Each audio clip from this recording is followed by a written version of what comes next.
Quantify Technology, we are currently in the ramp-up phase prior to mass production.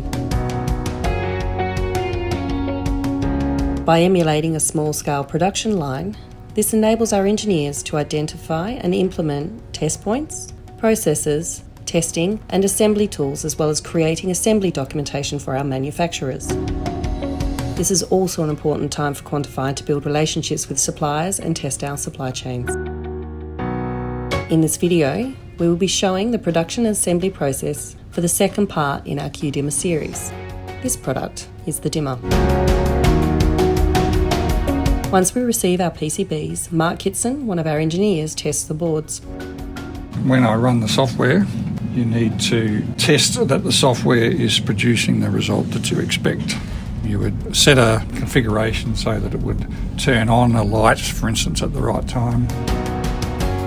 After that, the boards are soldered together. For this, we take our FET board and power supply board. They then go to Fritz Bearer, our assembly and procurement technician. He then solders them together. I'm involved in the manufacture, assembly, support, soldering, repair. What we then do is take these PCBs and install them into the housings.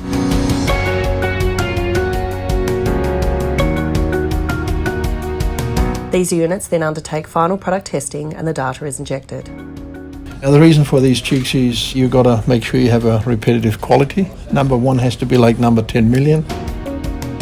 Logan is in charge of the final labelling of the product and packaging the item for safe delivery. As shown in our previous video, we took the feature card and that was installed into the dimmer.